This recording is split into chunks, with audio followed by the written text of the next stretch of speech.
High up in the misty mountains lived a young dragon named Draco. Now, Draco wasn't like the other dragons you might have heard about.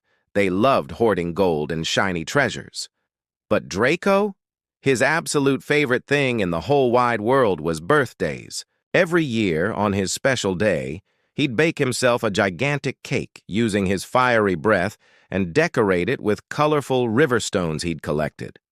But even though his cakes were always big and beautiful, he felt a deep loneliness. There was no one to sing happy birthday to him and no one to share his enormous cake with. It was just him, alone in his cave. One morning, as his next birthday approached, Draco peered down from his mountain peak. He saw a little village far below, glowing with warm lights and filled with the sound of laughter. The villagers were celebrating the mayor's daughter's birthday. Draco watched them play music, dance joyfully, and share delicious food together. A heavy sigh escaped him. "What's the use of a birthday?" he mumbled to the wind, "if there's no one to celebrate it with?" But then a little spark of an idea flickered in his mind.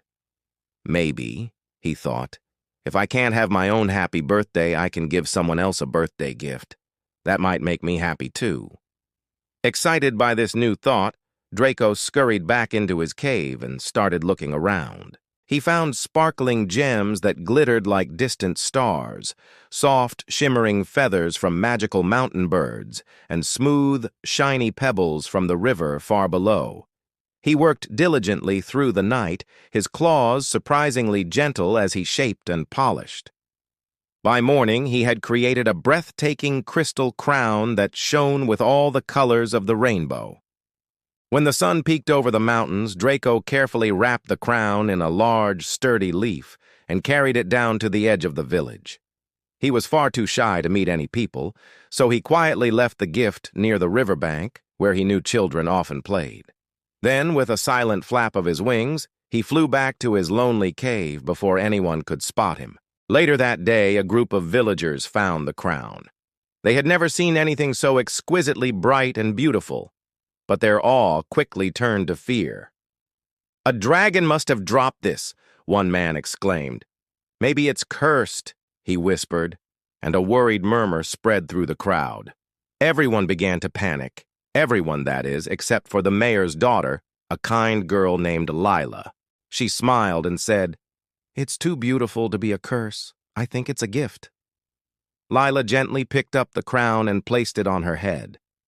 To everyone's utter amazement, tiny sparks of rainbow light began to float around her, dancing like little butterflies. The villagers gasped in wonder. "It's magic!" cried one. Lila just laughed, her voice as clear as a bell. "Magic made from kindness," she said. From his high perch on the mountain, Draco watched everything. When he saw Lila's joyful smile and saw her wearing his crown so proudly, his heart swelled with a happiness he had never felt before. For the very first time, a gift he had given had brought pure joy to someone else. The next morning, Lila, determined to thank the mysterious gift-giver, decided to find the kind dragon. With a few brave villagers following behind, she climbed the winding path up the mountain until they found Draco's cave. Seeing them approach, Draco hid behind a large rock, his heart thumping with a mix of fear and shyness. But Lila stepped closer, her voice soft and gentle. "Thank you, Draco. Your crown is the best birthday gift I have ever received." Draco peeked out slowly from his hiding spot. You're not afraid of me?" he asked, his voice a low rumble. Lila's smile was warm and genuine. "Why should I be afraid of someone who gives such a lovely gift?" Draco's eyes sparkled with happy tears. "Then I think I got a gift, too," he said, a real smile spreading across his face. "A friend." That evening, Lila invited Draco to her village. At first, the villagers were nervous, but when they saw how gentle and kind the big dragon was, their fear melted away into laughter and cheers.